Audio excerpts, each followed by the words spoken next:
بسم اللہ الرحمن الرحیم۔ السلام علیکم۔ کیا عدالتوں سے تحریک انصاف کو انصاف مل سکے گا یا پھر نہیں؟ اس وقت یہ سوال سب سے اہم ہے اور اسی کے اوپر بات کی جا رہی ہے۔ اگر ہم پچھلے 2 سال کے واقعات کو دیکھیں، حالات کو دیکھیں، تو ہمیں یہی لگتا ہے کہ تحریک انصاف کو عدالتوں سے انصاف نہیں ملے گا، بلکہ ان کو کسی لال بتی، کسی ٹرک کی بتی کے پیچھے لگا دیا جائے گا، ان کو کوئی لالی پاپ دے دیا جائے گا، کیونکہ صورتحال یہی ہے۔ اگر ہم ان پورے واقعات کو دیکھیں کہ جو کچھ الیکشن والے دن ہوا اور اس کے بعد جو کچھ ہو رہا ہے، ایسے لگ رہا ہے کہ عدالتوں کو مینج کر لیا گیا تھا۔ بہت پہلے یہ فیصلے ہو چکے تھے اور اس وقت صرف اور صرف پشاور کے ججز مزاحمت دکھا سکتے ہیں، وہ کھڑے ہو سکتے ہیں، مگر جو آج وہاں پر سماعت ہوئی ہے تو عدالت سے کوئی بڑی جو ہے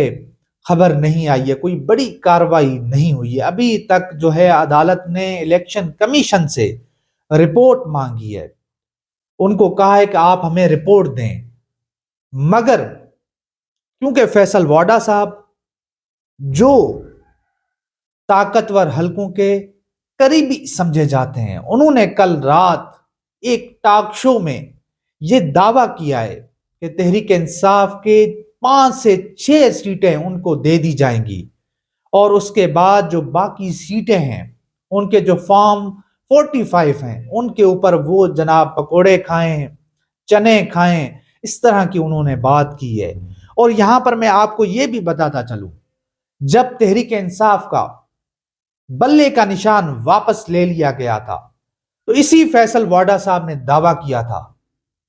کہ سپریم کورٹ آف پاکستان سے یہ معاملہ بھی سیٹل ہو جائے گا۔ پھر ہم نے دیکھا کہ قاضی فائز عیسیٰ صاحب نے عدالت لگائی اور اس عدالت کے ذریعے ایک فیصلہ جاری کیا گیا، جمہوریت کے اوپر شب خون مارا گیا۔ اور پھر یہ جو لوٹا کرسی ہے، یہ جو خرید و فروخت کا جو ایک بازار اس وقت گرم ہے، اس کو سپریم کورٹ آف پاکستان نے دوام دیا، اس کو مزید قوت دی۔ تو یہ ایک پوری صورتحال ہے جو میں آپ کے سامنے رکھ رہا ہوں، چیزیں آپ کے سامنے ہیں، حقائق آپ کے سامنے ہیں، کیونکہ جو اصل گند ہے وہ تو پنجاب میں مچا ہے۔ پنجاب میں سب سے بڑی دھاندلی ہوئی ہے، سب سے بڑی ہیرا پھیری یہاں پر ہوئی ہے، سب سے زیادہ مینڈیٹ کے اوپر ڈاکہ پنجاب میں ڈلا ہے، اس کے بعد کراچی میں ڈلا ہے۔ آپ حیران ہو جائیں گے کہ راتوں رات ایسا کون سا انقلاب آیا تھا، ایم کیو ایم نے ایسا کیا کر دیا تھا کہ کراچی کی عوام نے ان کو 18 سیٹیں دے دی ہیں، اور پھر ان کے جو نتائج ہیں وہ بھی رات 10 سے 11 بجے تک آ جاتے ہیں، اور اس کے بعد جو ایم کیو ایم رابطہ کمیٹی ہے وہ ایک وکٹری اسپیچ بھی کر دیتی ہے۔ یعنی کہ آپ یہ پورا چیزیں ملائیں تو آپ کو سمجھ آ جاتی ہے کہ تحریک انصاف کو اقتدار سے دور کرنے کے لیے، اس پورے سسٹم سے دھکیلنے کے لیے یہ کھیل کھیلا گیا، اور اس میں تمام جماعتیں برابر کی شریک تھیں، برابر کی مجرم تھی۔ کل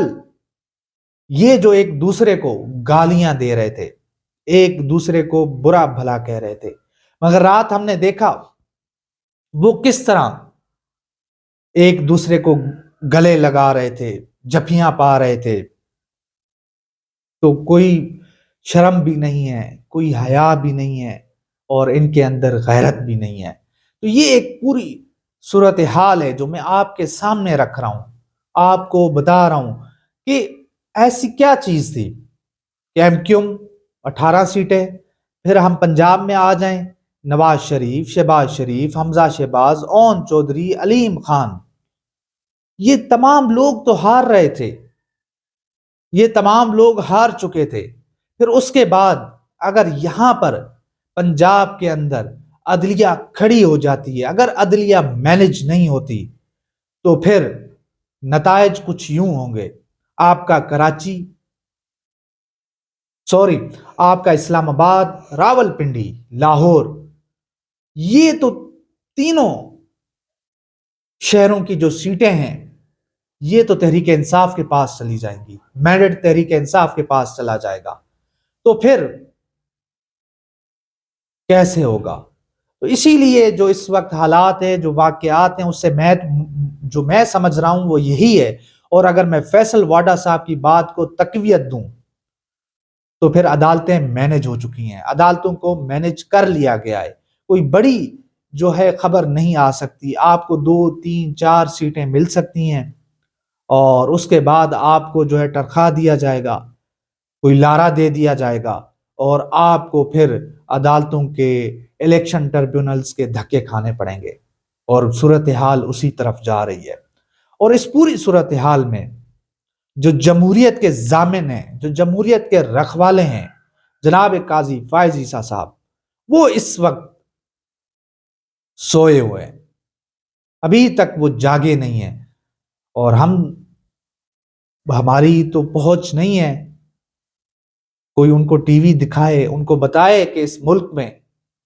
عوام کے مینڈیٹ کے اوپر شب خون مارا گیا ہے، ڈاکہ ڈالا گیا ہے۔ آپ تو ایک پارٹی کے انٹرا پارٹی میں ہونے والی دھاندلی کو برداشت نہیں کرتے، یہاں پر 25 کروڑ عوام کے مینڈیٹ پر ڈاکہ ڈل چکا ہے، تو آپ ابھی تک خاموش کیوں ہیں؟ اٹھیں، جاگیں اور کوئی اس عوام کی بھی سنیں کہ عوام نے جو مینڈیٹ دیا ہے وہ عمران خان کو دیا ہے، وہ عمران خان کے نام کو دیا ہے۔ عمران خان تو سرخرو ہو گئے، عوام نے تو ان کو جتوا دیا، اب جو اگلا مرحلہ ہے وہ قاضی فائز عیسیٰ صاحب آپ کا ہے، آپ انصاف کریں، ورنہ تاریخ آپ کو کبھی بھی اچھے الفاظوں میں، سنہری الفاظوں میں یاد نہیں کریں گی، آپ کو بھی اسی لائن میں رکھا جائے گا جس میں ضیاء الحق، مشرف، ایوب خان ان کو رکھا گیا تھا۔ تو یہ جسٹس منیر کی لائن میں آپ ہوں گے، جسٹس قیوم کی لائن میں آپ ہوں گے، تو یہ ایک بھیانک صورتحال ہے اس وقت۔ عدالتوں سے کوئی اس وقت مجھے جو چیزیں لگ رہی ہیں، آج بھی لاہور ہائی کورٹ میں سماعت ہوئی ہے، پشاور ہائی کورٹ میں سماعت ہوئی ہے، الیکشن کمیشن میں بھی آج 80 سے زیادہ حلقوں کے حوالے سے سماعت ہونی ہے، تو کوئی مجھے لگتا نہیں ہے کہ ٹرخا دیا جائے گا، لمبا کیا جائے گا، اس پورے معاملے کو طول دیا جائے گا تاکہ پی ڈی ایم جو ہے وہ حلف اٹھا لے، اور اس کے بعد یہ چیزیں ہوتی رہیں گی اور لوگوں کی خرید و فروخت جاری رہے گی، اور یہی صورتحال ہے۔ کیونکہ کل نون لیگ کے ایک صحافی نے دعویٰ کیا تھا کہ جی ریاست نے فیصلہ کر لیا ہے کہ عمران خان کو اب سسٹم میں نہیں آنے دینا، ہم وہی دیکھ رہے کہ سسٹم ایکٹیو ہے، متحرک ہے۔ تو یہ تھی ایک پوری صورتحال جو میں نے آپ کے سامنے رکھی ہے، اور یہی حقائق ہیں۔ تو انشاءاللہ ملتے ہیں اگلی ویڈیو میں، تب تک کے لیے اللہ حافظ۔